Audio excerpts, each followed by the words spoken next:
Analysis.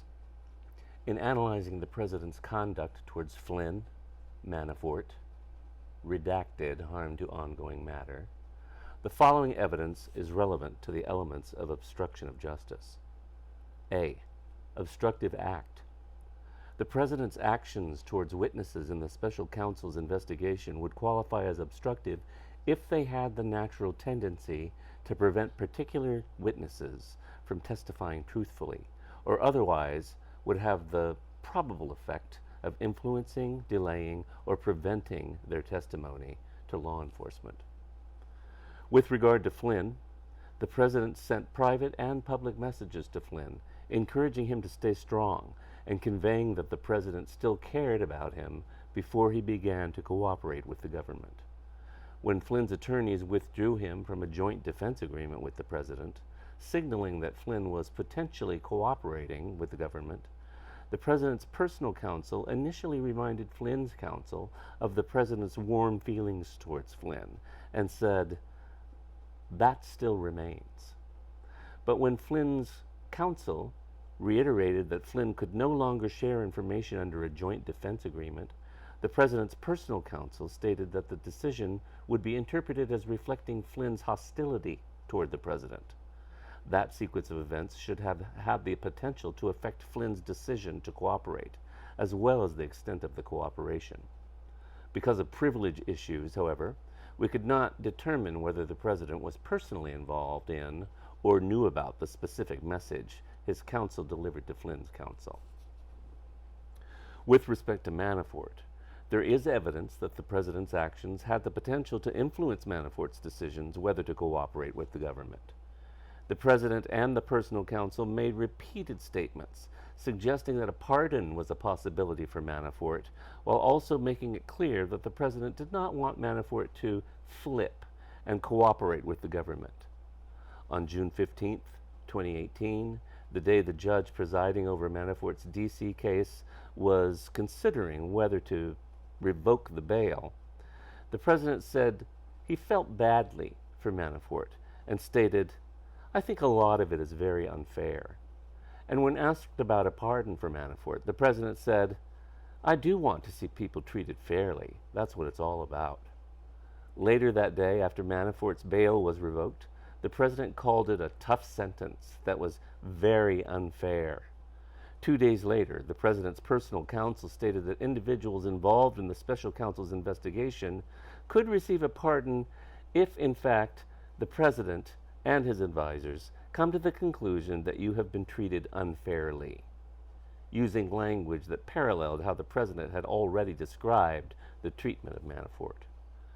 Those statements, combined with the President's communication of Manafort for being a brave man who refused to break, suggested that a pardon was a more likely possibility if Manafort continued not to cooperate with the government.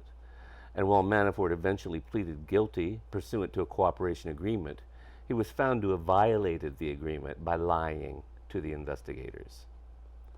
The President's public statements during the Manafort trial, including during jury deliberation, also had the potential to influence the trial jury. On the second day of trial, for example, the President called the prosecution a terrible situation and a hoax that continues to stain our country, and referred to Manafort as a Reagan Dole darling who was serving solitary confinement even though he was convicted of nothing. Those statements were widely picked up by the press. While jurors were instructed not to watch or read news accounts about the case and are presumed to follow the instructions, the President's statements during this trial generated substantial media coverage that could have reached jurors if they happened to see the statements or learned about them from others. And the President's statements during jury deliberations that Manafort happens to be a very good person and that it's very sad what they've done to Paul Manafort had the potential to influence jurors who learned of the statements, which the President made just as jurors were considering whether to convict or acquit Manafort. Redacted, harm to ongoing matter. B. Nexus to an official proceeding. The President's actions toward Flynn, Manafort, redacted, appear to have been connected to pending or anticipated official proceedings involving each individual. The President's conduct towards Flynn, redacted, harm to ongoing matter, principally occurred when both were under criminal investigation by the Special Counsel's Office, and press reports speculated about whether they would cooperate with the Special Counsel's investigation. And the President's conduct towards Manafort was directly connected to the official proceedings involving him. The President made statements about Manafort and the charges against him during Manafort's criminal trial. And the President's comments about the prospect of Manafort flipping occurred when it was clear the Special Counsel continued to oversee grand jury proceedings. C. Intent. Evidence concerning the President's intent related to Flynn as a potential witness is inconclusive. As previously noted, because of privilege issues, we do not have evidence establishing whether the President knew about or was involved in his counsel's communications with Flynn's counsel, stating that Flynn's decision to withdraw from the Joint Defense Agreement and cooperate with the government would be viewed as reflecting hostility towards the President. And regardless of what the President's personal counsel communicated, the President continued to express sympathy for Flynn after he pleaded guilty pursuant to a cooperation agreement, stating that Flynn had led a very strong life, and the President felt very badly about what happened to him.